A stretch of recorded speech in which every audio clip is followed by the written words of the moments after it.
Welcome, guys. Welcome to our podcast. Hello, everybody. How you doing? That's Brian and this is Arman. Hope everyone's having a good day. Yeah. So, I don't think I'm the same person as I was a year or two ago. And I say that in a good way. I definitely became more motivated, more happier. What do you think, if anything, has really motivated you to change as a person? Or has anything changed you as a person? Lately, recently? Yes, recently, listening to Jordan B. Peterson definitely changed the way I look at the world and the way that I treat my time. I used to, we covered this in the last podcast a little bit. Mm-hmm. I've been kind of being less nihilistic, being less hedonistic, being more responsible, using my time more efficiently. Mm-hmm. And I'm going to try to focus on that, on being efficient with my time. I'm going to continue to disregard what I'm doing with my time. Of course, I would like to do something that is reasonably productive and is not detrimental. But other than that, I don't have a lot of guidance on what I'll do with my time. Do things that I think will make me happy, do things I think that will be productive, and just do them with maximum commitment. I think I know the answer to this question, but I don't think you're running out of content to keep yourself busy with, are you? No, certainly not. Yeah, that's a good thing. Do you ever have a problem with keeping yourself busy? The only problem is motivation. I always have things to do. I just don't necessarily always feel like doing them. And, a lot of people will say, well, just make yourself do it. Well, sometimes that works. Sometimes it doesn't. Is there a lot that you have to do? Yeah. Well, I take on a lot of projects, but very few of them reach a point where they're actually making any progress toward some kind of end point, any end goal. How'd you come up with those things? Because that's definitely something that can improve somebody listening. Oh, maybe I should dabble into that.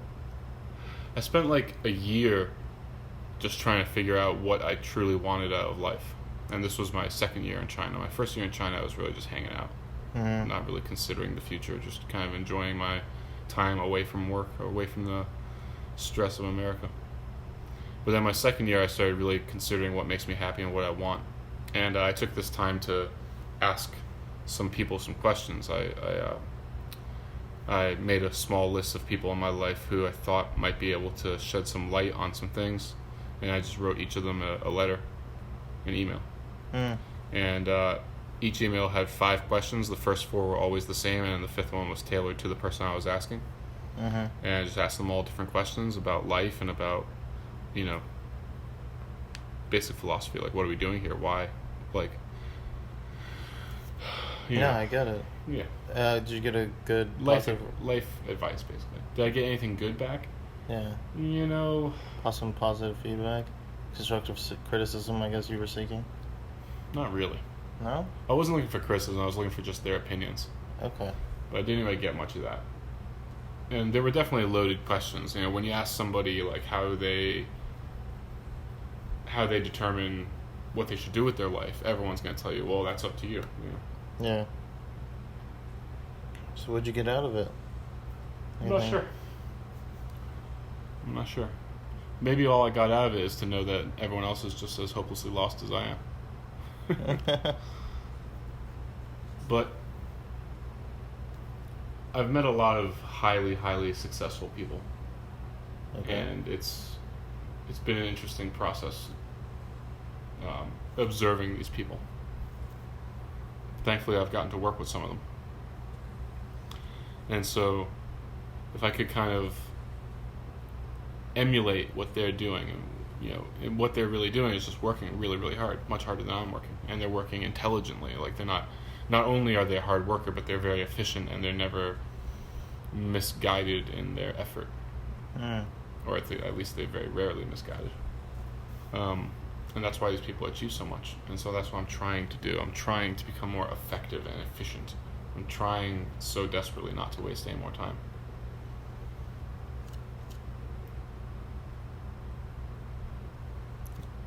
Sort of an ongoing struggle. It is. I think it will always be a struggle for the rest of my life. Journey. I don't want to say struggle. And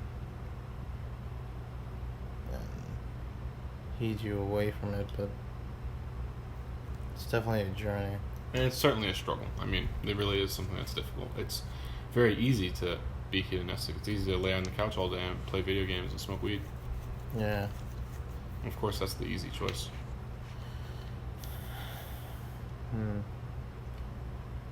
Man, that video we just watched about the Chinese squat toilet, Dude. I did not want to see that, because now all I can think about is going back to China, and I'm not ready to go back. Just because of the toilets. Just because of that thought. I am ready to go back. I mean, I've only got like 2 weeks left. I'm totally ready to go back.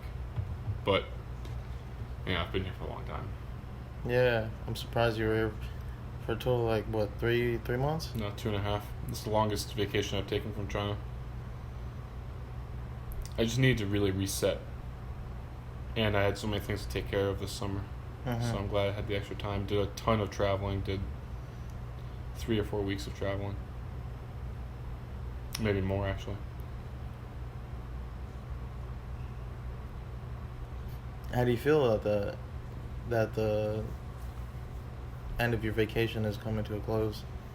Yeah, it just is what it is. Everything ends. Nothing you can do about it. That's sort of how I feel. You know.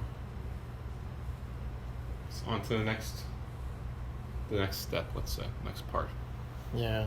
Get back to China, attempt to continue being more efficient, and I don't know, man. Finish the projects that I set out for myself, like the book. What do you think a good guest host would be? Like a psychologist or something, or who do you think would spice up this podcast? A guest appearance? Yeah. Well, I mean, who would you like to hear things from? Oh, well, I love science, so I would love like a physicist. Yeah, totally. Yeah. What would you ask him? Why aren't we going into space? No.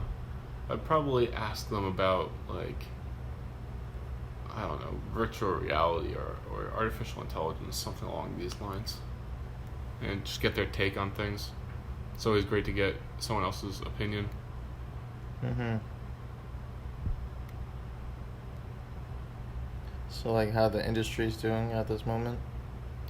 Well, not just the industry, but how the technology is doing. How is it advancing quickly, or are there any leads on some like breaking new technology? Okay. Will we live forever? I'm 27. You're 27, right? Yeah. So who knows? We have another 23 years before we hit 50. So what could happen in that 23 years? Because I sure as shit don't want to be an immortal old person. Mm-hmm. That's a genuine anxiety that I've had. Where, like, I think, well, my God, what if they develop immortality, but, like, we're, like, 65 years old? There was an article. And you can be immortal, just take this pill, but we can't reverse your aging, so you're going to be 65 forever. There was an article saying millennials are going to be the last people to die? To die, yeah. Yeah, probably. I would definitely believe that. I think 100 years is all we would need to crack immortality. Maybe less, probably like 50 to 100. We're right at the end of the cusp. We're not the millennials, we're the... Just before the millennials. Yeah, Generation Y. Generation whatever, yeah. Because we ask why so much. Is that actually why it's called Y? I think so, yeah. No way. I gotta Google that. Sounds like bullshit. But millennials, I think, are part of that Generation Y or something.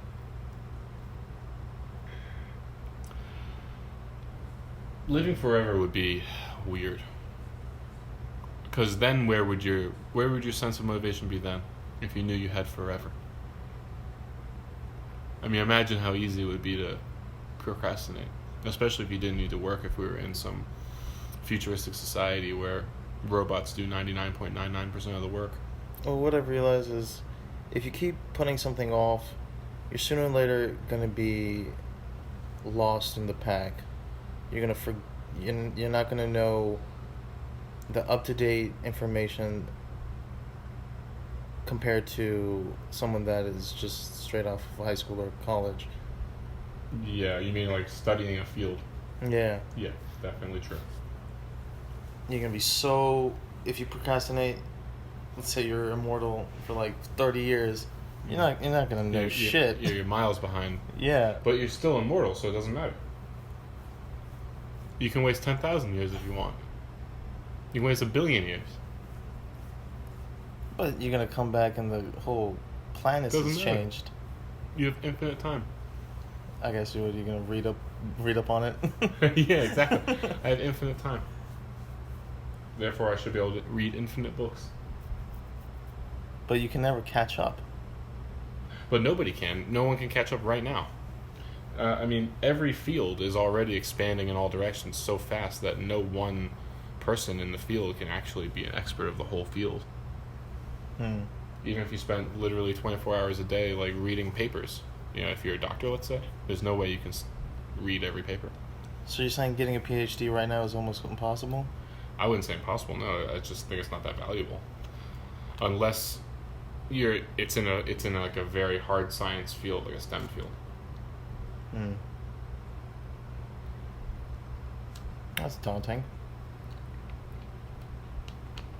I want to know everything like a computer. Well, I hope that we get some kind of mind-computer interface soon. That would be like the thing that I would ultimately hope for. By the time we're 50 years old, I want someone to be able to plug something in my brain and I can learn stuff instantly. And you'd have to pay for the service, of course. So, like, imagine Amazon Kindle, but it's like, it would probably look like a library. But the thing about this library is it's just a place with the fastest possible internet connection. And so you go in there and you're, like, looking through books and you're like, okay, this is a cool book by whoever. Like, okay, Harry Potter. And, like, Harry Potter costs $3. So you give them $3, you sit down in a chair, they plug something into your brain, and then, like, 10 seconds later, you've read every Harry Potter book and you know them inside and out flawlessly. Like, you have perfect recognition of it. And that's how you want to learn. And from your perspective, you actually read all the books. Yeah. And so that would be dope. Where people are paying for higher education, they're basically just paying for the, like, licensing of the information, I suppose. And, like, whatever it would cost to run the establishment where you're getting this shit plugged into your head. But then you fast forward that far enough and people just would have that device in their home and it would be commodified. And then what? We spend, 24 hours a day plugged into this machine until you literally know everything there is to know. Like, you've downloaded every single article and book and magazine, everything that's ever been written. Everyone is just as smart as everybody because they know everything? I don't think it has to do with smart. I think it has to do with context. Well, how so? Like, for example, us and humans who lived 10,000 years ago, I don't think that we're necessarily more intelligent. Like, our potential IQ is higher. I think it's just we have so much context, to put all the information we have in. Okay, elaborate. Well, that is it. So, like, I don't think that we're more intelligent than people who came before us. As a whole, of course, individuals will always have a greater variation. Yeah. But I think we have just so much context. Like, we can pick up our phone right now and go to Google and actually get a tremendous amount of information that's just factually true. Like, if I wanted to know the atomic weight of something, that would just be factually true. A piece of information that I would just look for. Okay. Anyway, what were we talking about? I guess we were just talking about life and how to get better at it for dummies. How to level up. How to level up every day. Will Smith said it. If you're if you've wasted a day, it's a huge waste. You want to, like, progress each day and get something done every day. So every day that you've lived, you're working towards that progression. Yeah. It's like I agree with that. But it's so easily said. It's so difficult to do. just like any little bit amount is infinity times better than not doing anything. Yeah, I do agree with that. Any amount's better than not doing anything. Yeah.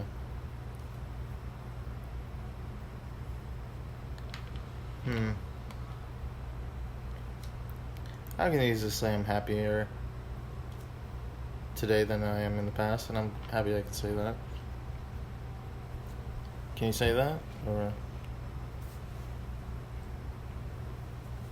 I am happy. I don't know if I could say I'm happier, but I've never thought that being happy is a goal that we should even shoot for. Happy is such a strange thing. It's so reactionary. I don't know that we should necessarily pursue happiness, because I don't see where that leads other than hedonism. I think rather what we should pursue is like contentness. Like when you can just exist neutrally without feeling happiness or sadness, but not feel like you need anything, like, you know, contentness, then I think that's what we should pursue. But I mean, okay, drugs and all this, sometimes it's fun, whatever, but doing drugs every day catches up on you, and it becomes not fun at some point. Well, exactly, and that's where hedonism leads, right? Because eventually, you know, you've eaten all the food, done all the drugs, had all the sex, and what else is there? You know, I think the classical idea is that hedonism is empty. It's like an empty existence. But maybe that's just because they're not achieving anything. You know, like, people who do what they love and they do it at a really high level, there's probably a hedonistic aspect to that. Like, if you're the greatest golfer on the face of the earth, and you golf all day, every day, and you make millions of dollars doing it, and doing it allows you to live an incredibly pleasure-filled life, then there's something productive about that hedonism. The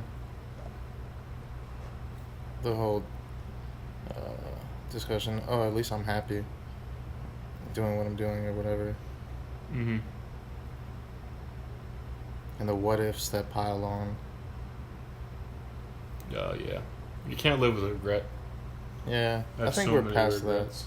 No one's ever past that. I think everyone always has regrets. But just trying not to get obsessed with them is what matters, I think. Because you're never not going to have regrets. You're always going to do things and then know the error of your ways in hindsight. Yeah. I think looking hindsight is almost dangerous. I think it does need to be. It needs to be done cautiously and maturely. Yeah. It needs to be done dispassionately. You need to look at your past very pragmatically and try to learn something from it. Otherwise, it's a waste of experience, I think it's amazing how often you meet people who have lived great lives but seem to have gained nothing from it. They have no wisdom and no knowledge, and they have no perspective. And that's another anxiety that I have, like another, I don't want to say fear, but worry that I have, that I'll experience something amazing but learn nothing from it. And so I'm always trying to, like, be self-aware within amazing moments so that they don't just pass by. So you're almost feeling narcissistic. Not narcissistic.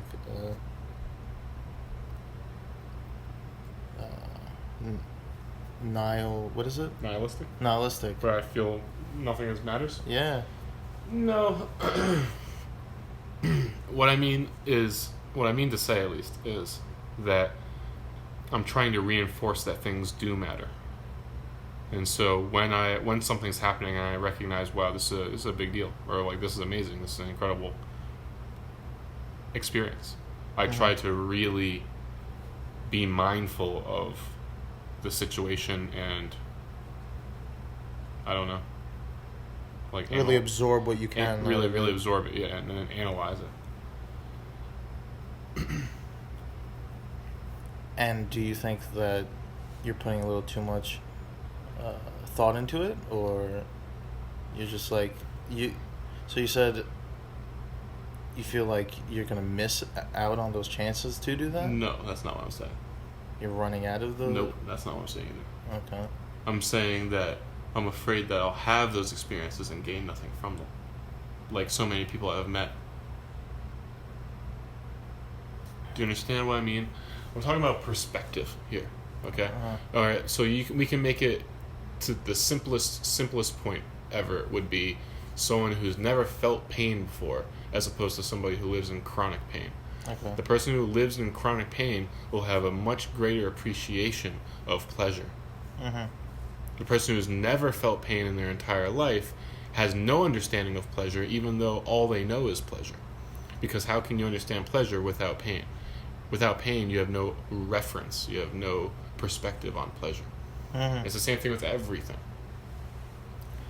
And so, like, what perspective do you have on hunger if you've never been hungry? Yeah. No. And so I've met lots of people who have lived fantastic lives.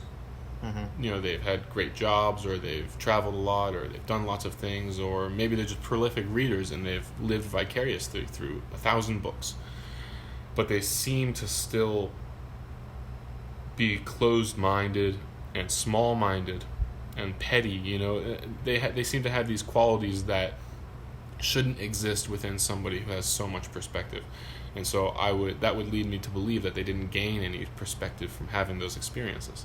That was a good question. And so I think people don't gain perspective if they lack objectivity, if they're not analytical, if they don't analyze their past, their experiences. I don't know why those types of people exist. I just have a weird description of other people and definition of other people's personalities, and I think that's just like, okay, that's that type of person, but that's not the type of person I want to be around. Like, oh, of course, yeah, no one wants to be around those types of people. Like some rich, greedy guy, or anybody. You know, it doesn't have to just do with money. That's probably always everyone's go-to. Like, one person has money, one person doesn't. But it can be with anything. What if one person has always been in great relationships and the other person has always been in shitty relationships? You know, the person who's always been in great relationships, they know nothing about, like, heartbreak, let's say. Or the person who's always had their heart broken, they probably know very little about, like, pleasure. You have to try to experience both sides of it in order to get perspective. And you're always trying to go in the most extreme as possible in an analytical, experimental way. Yeah, sociology. In both ways. It's a bit of a sociology question.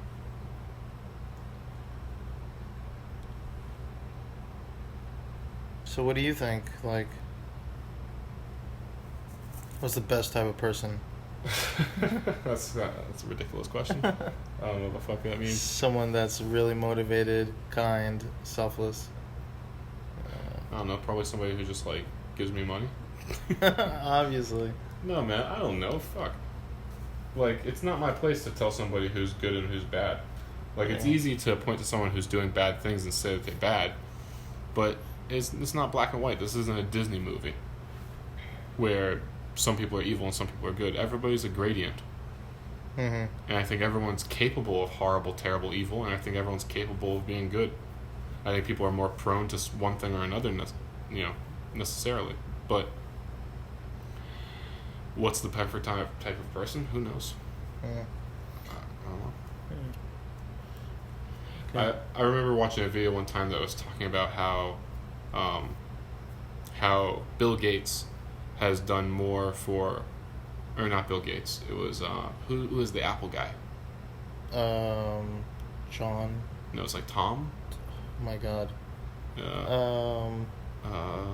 Steve Jobs. Steve Jobs, yeah. Tom. Bill. Tom was MySpace. Steve Jobs has done more for humanity than Mother Teresa. Mother Teresa was a humanitarian. Spent her whole life. And she spent her whole life trying to help people. But if we're looking at truly what helps people, especially in this day and age, is a phone, a cell phone. Everybody has to have one. You can't be a part of this society anymore unless you have a cell phone, most likely a smartphone. Yeah. All right? So by distributing millions of smartphones, billions, he's helped incalculable people in incalculable ways. But he doesn't get that kind of credit because he made money doing it. A lot of it. Yeah, I've never heard that discussion ever about Steve Jobs. Yeah. But he helped a lot more people than Mother Teresa did.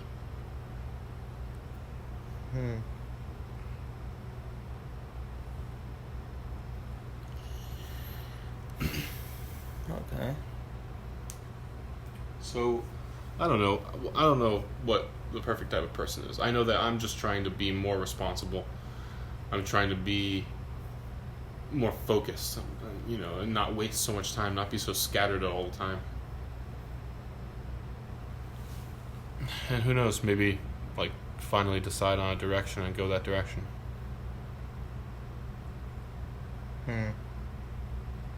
Best of luck. You can do it, Ricky Bobby. Bite this fucking head off.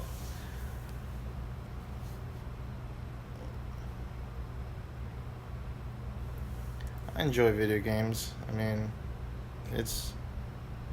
some would say it's counterproductive. Well, I think that video games are good for your brain.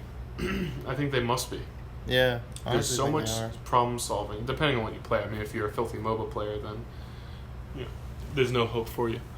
Jeez. MOBA's pretty fun, though. In my opinion. But I think it's all problem solving. And it's there is human interaction there, depending on what game you're playing. And so I think it's probably not bad for you. But there's definitely more productive things to do. Yeah. And it's hard to make video games productive, if you're creating content. Because you might as well try to start a band. It's very difficult, very unlikely.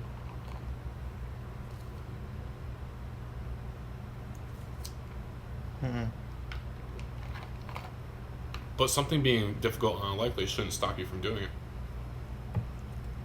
You should just be realistic. You should go into it realistically. If you and I and Banker and Alex started a band tomorrow, I would go into it realistically. I wouldn't be like, we're going to be famous. There's different successes, different bands being successful. Some of them just playing pub shows.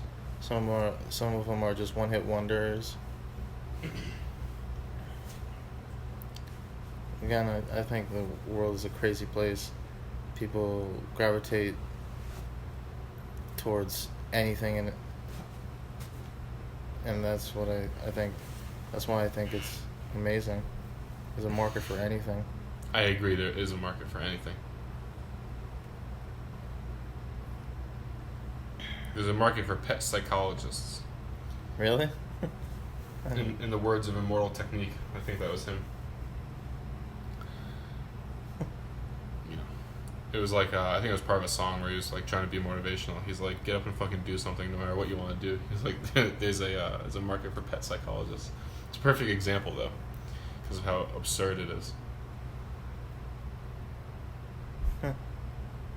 Well, where do you think this creative drive comes from, or this inspiration that people need? I don't know, because that's a conversation that people are having a lot in China. Where does creativity come from? Because the Chinese students are cripplingly uncreative. They don't have a creative bone in their body. It's because they've always been drilled into conformity. They're like little robots. They get very offended when you say that, but it's true. How long has it been since China closed their gates to foreigners and stuff like that? I mean, since they opened? Closed. Since they opened. Well, recently they opened, right? Yeah. But so I think it was I don't know. You don't want to Google it. When the Chinese Revolution was, the Communist Revolution. Yeah. And then you're going to want to find out when the predecessor, or wait, predecessor means comes before. Comes after. Successor comes after. So not the successor of Mao Zedong, but I think one or two guys down, they opened their borders. And that's been since... Forget the guy's name. I should remember his name. Sorry, everybody. I don't know. It's been decades. Okay. So like a 20-year-old person is... It's probably been like 50 years. It was probably in like the 60s or 70s.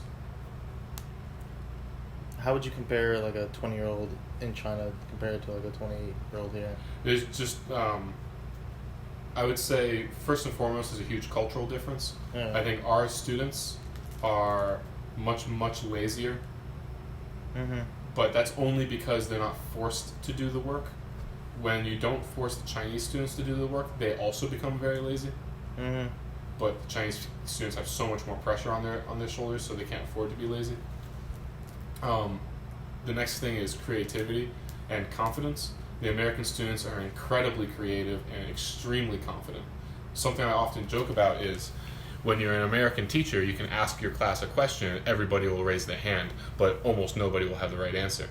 In China, you can ask a question, everybody will know the right answer, but nobody will raise their hand. Really? Because they're afraid of being wrong. And they don't want to single themselves out. The moment you raise your hand, everyone looks at you, that's bad. You know, the nail that sticks out gets hammered. It's that kind of society. Okay. And so if no one else is answering, you're not going to answer, even if you know the answer to the question. So it's really annoying being a teacher, having that happen. And I think those are the two biggest differences. And so something that they've been discussing a lot is how do you kind of stimulate creativity. Mm-hmm. And I think after being a teacher now for 3 years, which does not make me an expert, but I've had thousands of students at all levels, at all age levels, and I would say it has to happen when the child is very young. And it's not about stimulating creativity, it's about not shutting it down. Okay. I think that when you tell children no, or when you disparage their ideas, when you nitpick, because they're not going to be, so cold-bloodedly meticulous as an adult will be. Mm-hmm. A kid will just ignore lots of details in order to make an idea work. And that's part of creativity. And so I think a huge percentage of the human population is highly creative, but they just get drilled down when they're a child. Mm-hmm. And then they lose all that creativity, and those ideas stop coming to them, their brain stops working that way. Mm-hmm. And then by the time they're in their mid-20s, like we are, they're just a drone. Mm-hmm. Is there any way of getting it back, do you think? I don't know any way of it. I don't know. And it's a strangely personal thing. Like, if there was a way, I doubt that it would work for everybody. I think it would just work for some people. Okay. So you think the culture, at least the culture, is not as robust as America? Is that... I think it's not. It doesn't have to. Robust is the wrong word. I would say in some ways their culture is very naive. Okay. They obviously have a culture. They treat their citizens. So I'm specifically talking about the government right now. Okay. They treat their citizens like their citizens are children that need to be protected. Mm-hmm. Now, part of what happens there is everyone becomes coddled, and they live in their little protected world. Mm-hmm. And they're not taking part in this global thing that is the internet. Mm-hmm. That's what the internet is. It's a global communications array where I can speak to you instantaneously if you're on the other side of the planet, and we do often. Mm-hmm. And not just speak, but share any amount of information, essentially. Mm. And because of the Great Firewall, the Great Firewall of China, the vast majority of their citizens are just not connected to the rest of the world. And they're doing this partly just so that they can control their populace. That's certainly part of it. Another part of it, I think, is also that they've been going this direction for so long that you can't just change.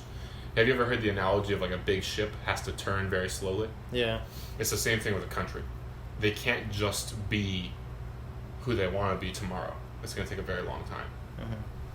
Which is why sometimes I'll be negative when I'm talking about China, but I always want to add the disclaimer that I think that a lot of the problems they have right now are a natural problem of the development they've been going through. Mm-hmm. And they need like another solid generation. They need like another 25 years, probably 30 years. To catch up.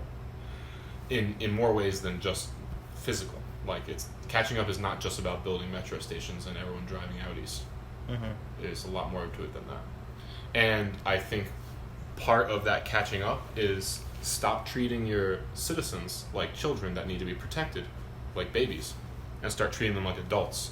Because probably the biggest difference that I see is that age for age, the American students are so much more mature. I teach university right now, where my students, and I teach sophomores and seniors.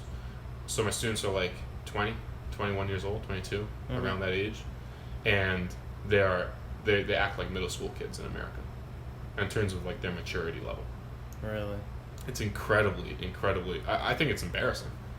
Yeah. You know, like when you're dealing with them and they're all spoiled rotten because almost all of them are single childs. Yeah. Children's. Yeah. Children. And so they're all spoiled rotten. You know, they work unbelievably hard and they're absolutely forced to in high school. And then when they get to college, they're told, it's not that they're told, but there's sort of like an acceptance that they're not supposed to work as hard anymore because they already passed like the difficult phase of mm-hmm. life, which was passing the Gaokao, which is the high school test mm-hmm. that gets you into college. It's like our SATs. Mm-hmm. The Gaokao determines their entire life, essentially. But again, that's not a very nuanced approach to education when your culture tells 18-year-olds that their studying is behind them now. Now you can just hang out and be lazy and you get through college, everybody graduates, so like, you know, it's almost impossible to fail. Mm-hmm. And then you just go get a job and you work and you die. Mm. I think that China has to change its policies to put more responsibility on the students and not forced responsibility, because their Gaokao, which is like their high school test, like our SAT, is just as meaningless as our SAT. Nobody who takes the SAT and then 10 years later thinks about the SAT. Nobody ever thinks, oh wow, that was a very useful test, that helped me a lot in my life. Mm-hmm. Nobody uses that information. The vast majority of it, at least, and the vast majority of the population. And their college placement test that they take in high school is just as meaningless. However, it's so much more difficult. It's so much more difficult than the SAT. The high school kids study and go to school all day, every day. They wake up early, go straight to school, they get home late, and they go to a big tutoring class until very late, and then they go to sleep. And they do that 7 days a week. They actually work harder on Saturday, Sunday than they do during the week. So they look forward to Monday because school is easier than their private schools on the weekend. And they do that all the way up until they graduate high school. And that completely destroys their motivation to study. They absolutely loathe school by the time they get to college. They hate studying, they hate teachers, they hate working, they hate homework. Mm-hmm. They look forward to just getting a shitty job and working that so they don't have to study anymore, because it's been such a nightmare for them. Yeah, I imagine. And so I think this is something that China needs to do right now. They need to completely revolutionize their education system to not just put the responsibility on the students, but to give the students something practical to learn. Wipe away all that bullshit that they're currently learning that they're never going to use, that's on the Gaokao, the SAT equivalent. Yeah. And I've been saying this for years for America as well. Replace it with practical stuff. Teach kids how to code. Teach kids fucking trades. Teach them trades. Why not? Teach them anything that they might have a chance of using later. Teach them finance. Something vocational. Yeah, well, generally speaking, the vocational schools they actually teach you things that you're going to use Yeah. So I don't know why that's not the mandatory curriculum. Doesn't make sense. Yeah, no. I know what you mean.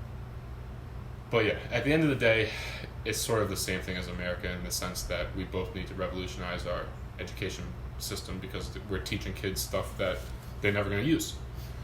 The only way that I would say America is better is that we don't grind the creativity out of the children. Not as much. Still do a little bit, but not as much. Mm-hmm. And so our students are much more creative and much more confident. And I think that's all that matters going forward.